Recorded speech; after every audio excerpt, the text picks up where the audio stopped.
Hello students, myself Prerna Tripathi. I am going to teach you subject that is corporate accounting. Today I am going to discuss with you all the first unit of this subject, that is issue, forfeiture and reissue of shares, in which we will discuss the basic terms and journal entries of shares. So let us discuss each basic terms one by one. First, here we will discuss the term company. A company is an artificial person created by law having separate legal entity with a perpetual succession and a common seal. If we talk about company, a company is an incorporated association of persons formed for carrying on some business.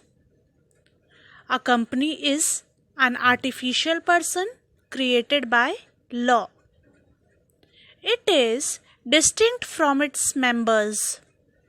The death or insolvency of its members do not affect the life of the company. Here we'll discuss characteristics of a company. The first point is incorporation. The certificate of incorporation of a company is issued by ROC. Here ROC means Registrar of Companies. As per guidelines given in the Companies Act 2013. The law considers a company as an artificial legal person, or we can say a company comes into existence through the operation of law. Therefore, its incorporation under the Companies Act is must. Second point is separate legal entity. A company has a separate legal entity from its owners, that is, shareholders. Or we can say, a company has a separate legal entity which is not affected by changes in the membership. The third point is perpetual existence. A company has perpetual existence not affected by the death, lunacy or insolvency of its shareholders.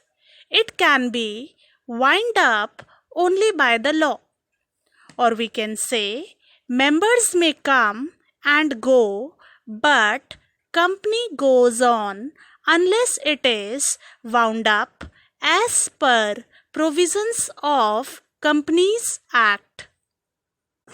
Fourth point is common seal. Every company has its own common seal, which act as the official signature of the company. Or we can say the common seal is affixed on all documents by the person authorized to do so, who in turn puts his signature for and on behalf of the company. Fifth point is transferability of shares. The shares of a public company are freely transferable, or we can say the capital of the company is contributed by its members. It is divided into shares of predetermined value.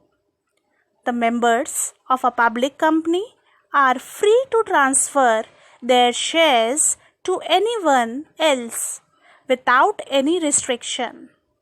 The private companies, however, do impose some restrictions on the transfer of shares by their members. Sixth point is limited liability. The liability of a shareholder is limited to the unpaid value of his shares. For example, If the face value of a share in a company is rupees 10 and a shareholder has already paid rupees 8 per share, he can be called upon to pay not more than rupees 2 per share. Or we can say his liability is limited to the extent of the unpaid value of the shares held by him. The last point is separation of management from ownership. Shareholders are the true owners of a company, but usually the number of shareholders is quite large, and as such it is neither possible nor desirable for each member to take part in the day-to-day management of a company. Though shareholders of a company are its owners, yet every shareholder, unlike a partner, does not have a right to take an active part in the day-to-day management of the company. A company is managed by the elected representatives of its members. The elected representatives are individually known as directors and collectively as board of directors. Now we'll discuss definition of a share. According to section 2 subsection 84 of the Companies Act 2013, share means a share in the share capital of a company and includes stock.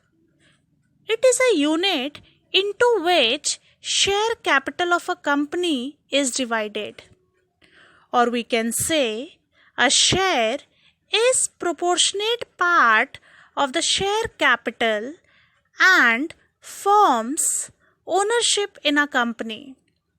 The persons who contribute money through shares are called as shareholders. Now we'll discuss types of shares. There are two types of shares. The first one is preference shares. The shares which get preferential right in respect of right of dividend, repayment of capital on winding up of the company. And the second one is equity shares.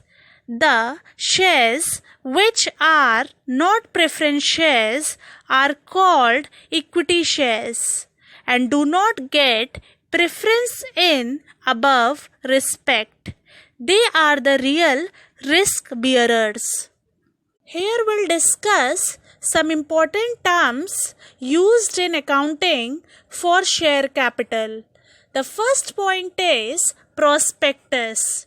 It is an invitation to public for subscription of shares or debentures. The company issues a prospectus for issuing shares to the public. Prospectus is an invitation to the public to buy its shares. Second point is capital. In case of company, money is contributed by public and people who contributed money are called shareholders. Third point is share capital. Capital raised by issue of shares is called share capital. Fourth point is authorized capital. Authorized capital, which is also called as nominal or registered capital. It is the maximum amount of capital a company can issue. It is stated in MOA, where MOA means Memorandum of Association. Fifth point is issued capital. This is part of authorized capital which is offered to public for subscription. It cannot exceed authorized capital. Sixth point is called up capital. It is the amount of nominal value of shares that has been called up by the company for payment by the subscriber towards the share. Seventh point is paid up capital. It is part of called up capital that the members of company or shareholders have paid, or we can say a part of such called up capital whose payment has been made by the shareholders is called paid up capital. Paid up share capital cannot exceed the authorized capital in any manner. Eighth point is reserve capital. It is portion of uncalled share capital which can be called only in case of winding up, or we can say a part of uncalled capital which is not called up during the life of the company called reserve capital. It is called up only on the event of company's liquidation. The power of it should be authorized by passing a special resolution in the annual general meeting of a company. In some special circumstances, company may convert it into an ordinary capital provided the order passed by the court. The objective of creating this capital is only to provide security to creditors in the company's liquidation. Hence, it is called reserve liability too. Ninth point is capital reserve.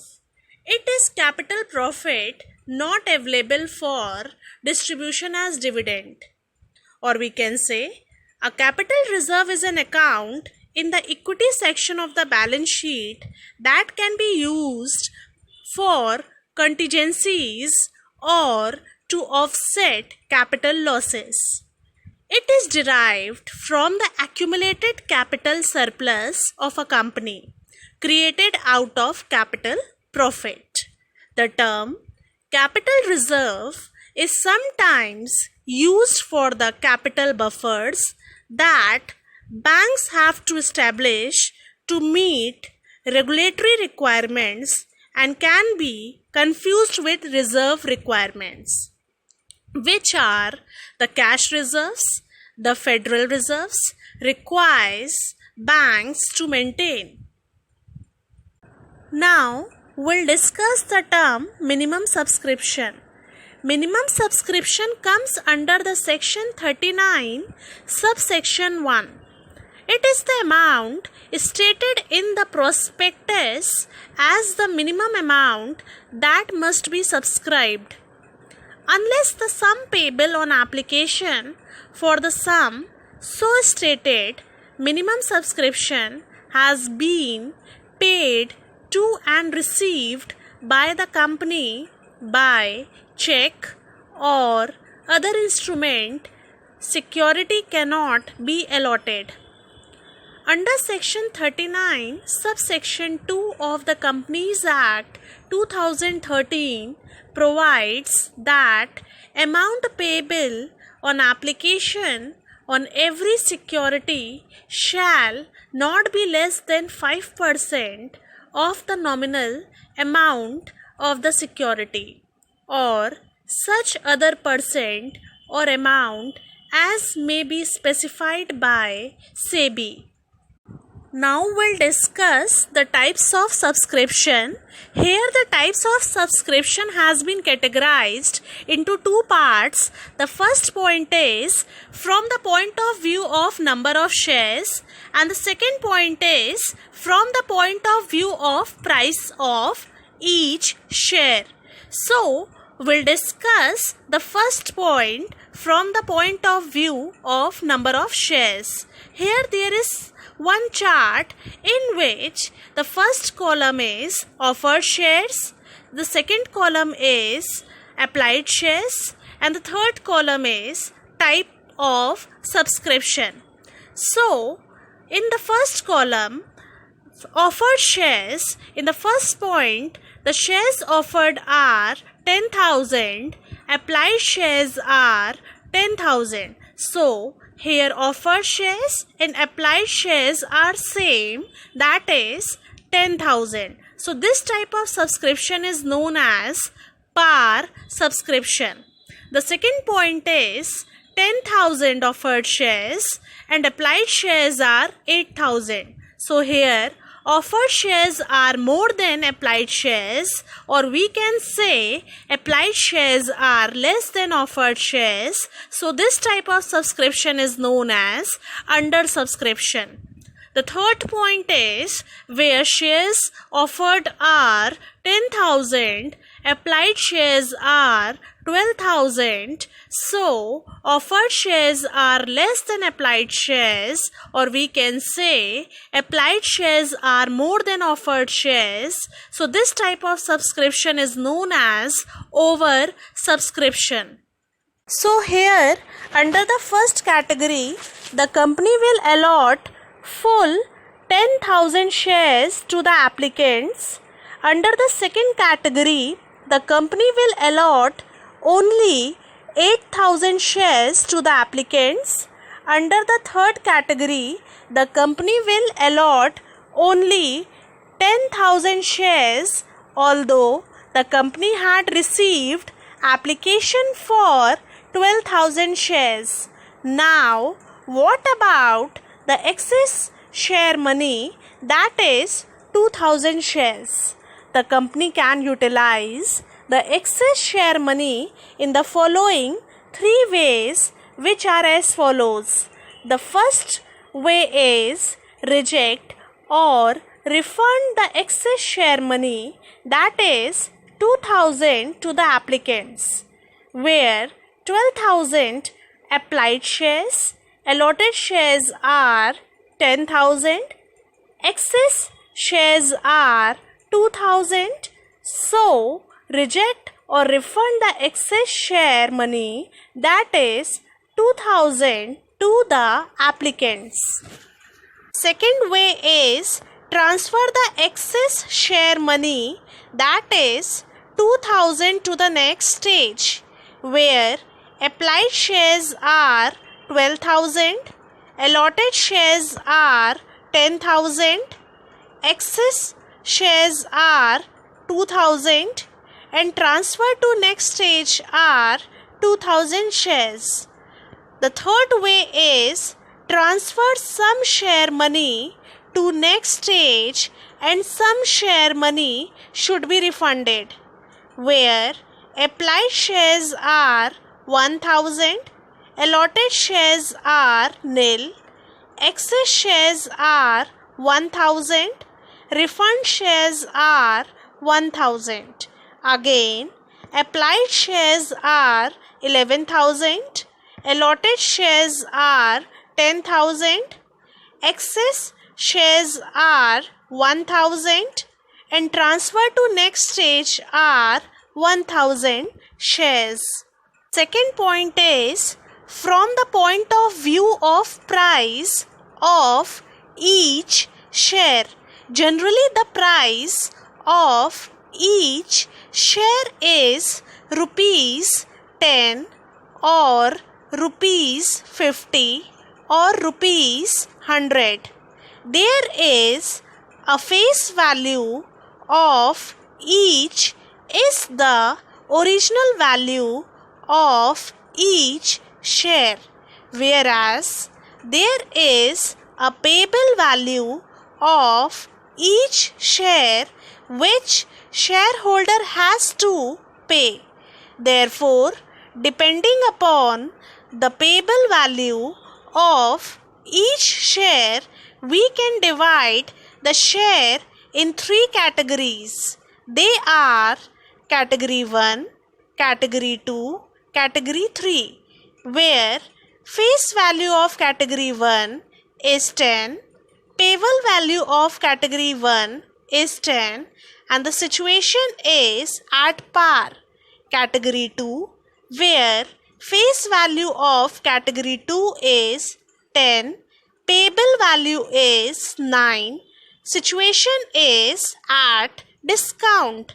Category 3, where face value is 10, payable value is 12, and situation is at premium.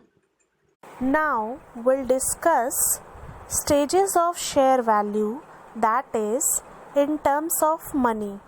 The company allows shareholders to pay total share value on their holdings in different stages, which are as follows. For example, the payable value of each share is rupees 10, payable as follows: on application rupees 2 per share, on allotment rupees 5 per share, on calls, that is first call rupees 2 per share, on calls, that is final call rupees 1 per share. Total is rupees 10. Here we'll discuss when shares were issued at discount or premium. Generally in a question, it's given that the amount of discount or premium should be taken on which stage. But if it is not mentioned, then the amount of discount or premium will be taken on allotment stage. In the first case, where shares issued at premium of rupees 2.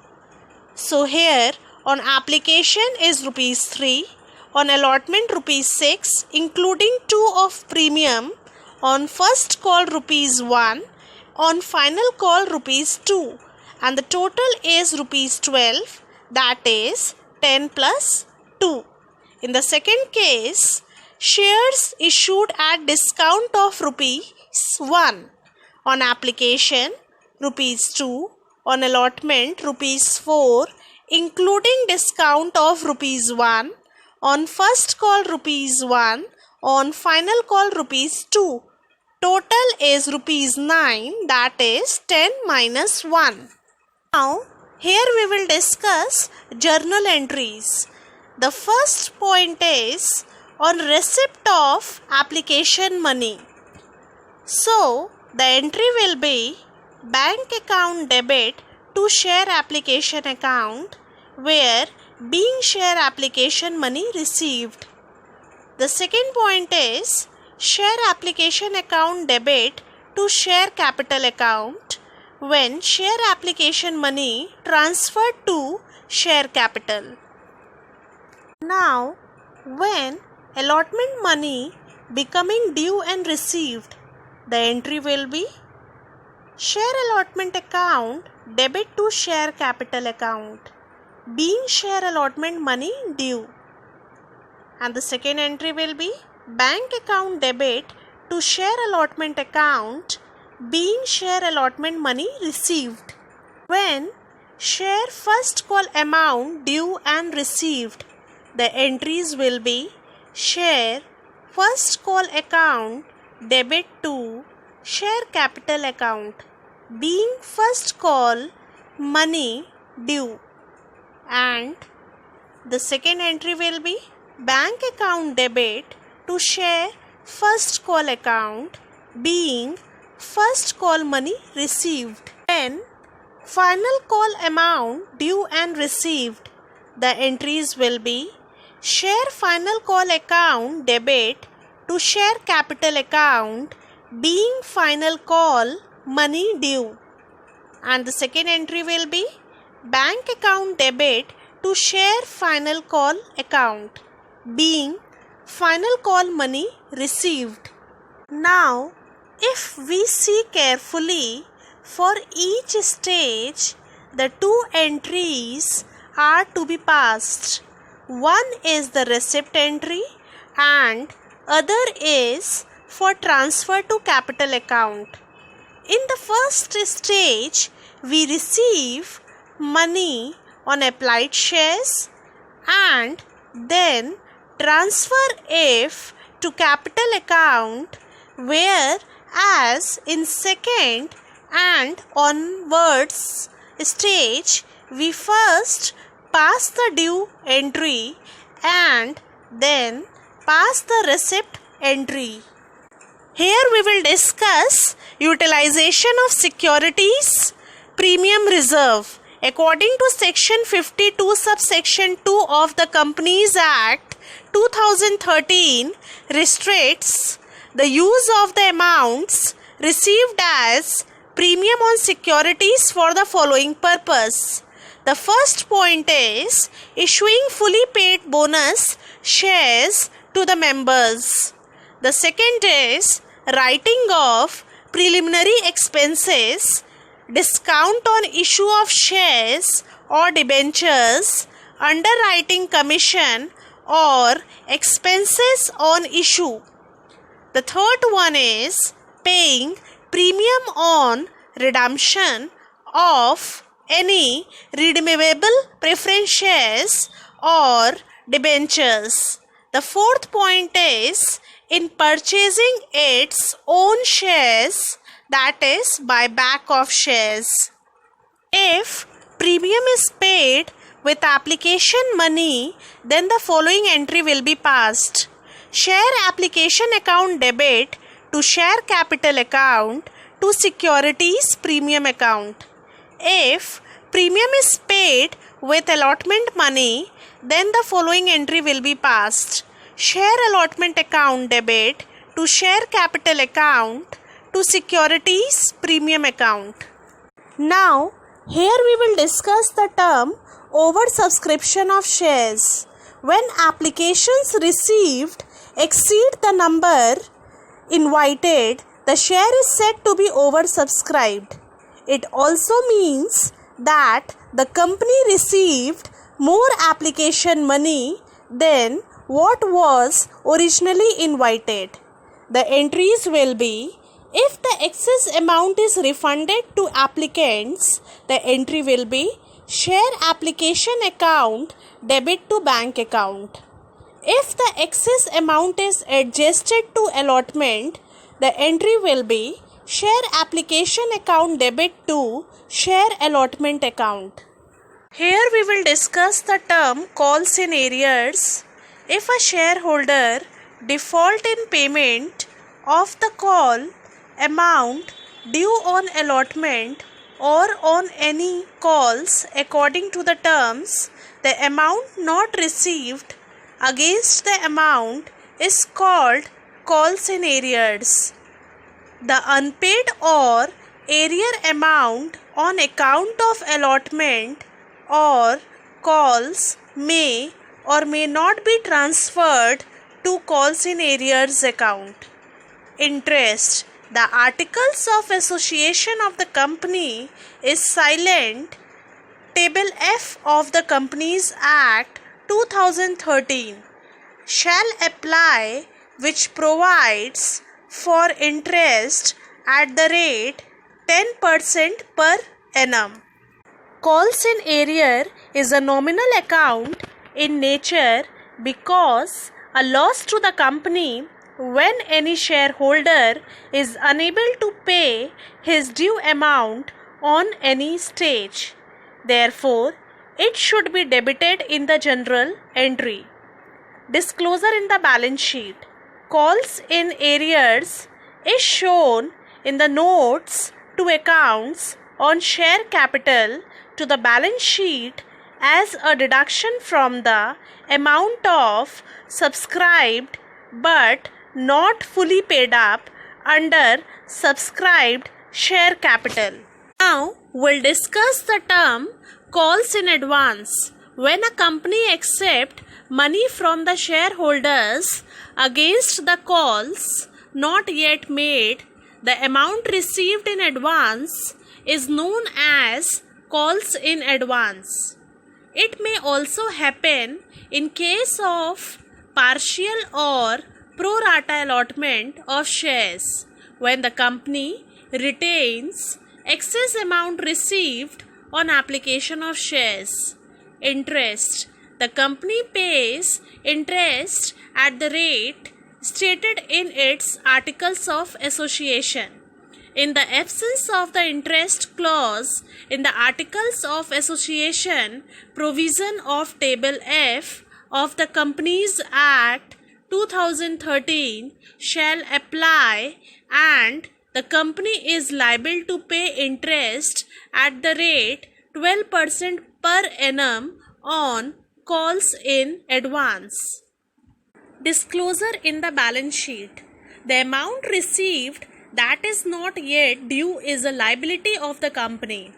It is shown in the equity and liabilities part of the balance sheet under the head Current Liabilities and subhead Other Current Liabilities. Amount of calls money received in advance. The entry will be bank account debit to calls in advance account. It is adjusted to the respective calls is made due. The entry will be calls in advance account debit to final call account. Here we will discuss the term shares issued other than cash. Sometimes company issued shares in lieu of purchase of some assets and liabilities. The company may issue shares in three shapes, which are as follows: at par, at premium, at discount. On purchase of business, the entry will be sundry assets account debit with the agreed values of assets taken over, goodwill account debit with excess of purchase consideration over the value of net assets, to sundry liabilities account with the agreed amount of liabilities taken over, to vendors account with purchase consideration, to capital reserve account with excess of value of net assets over the purchase consideration. Now, here we will discuss the term purchase consideration. Purchase consideration is the amount agreed to be paid by the purchasing company of business from another enterprise. It may be given in the question, otherwise it will be equal to net assets, that is, agreed value of assets taken minus agreed amount of liabilities assumed. Journal entries on issue of shares to vendor.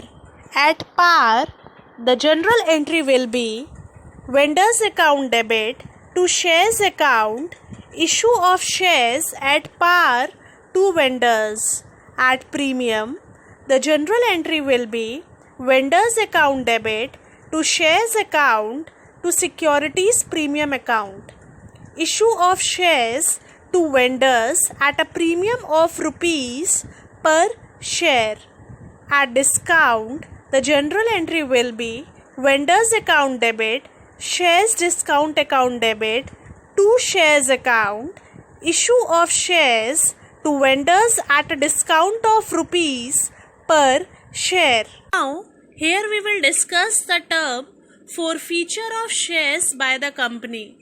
Sometimes some shareholder were not able to pay on their holdings on certain stage, then after giving proper notice to the shareholder, the company has full right to cancel their holdings.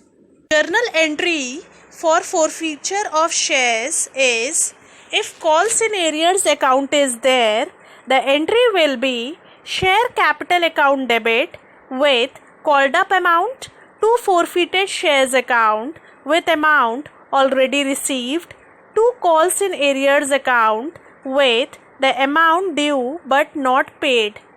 If calls in arrears account is not there, the entry will be share capital account debit with called up amount to forfeited shares account with amount already received, to share allotment account with the amount due but not paid on allotment, to share call account with the amount due but not paid.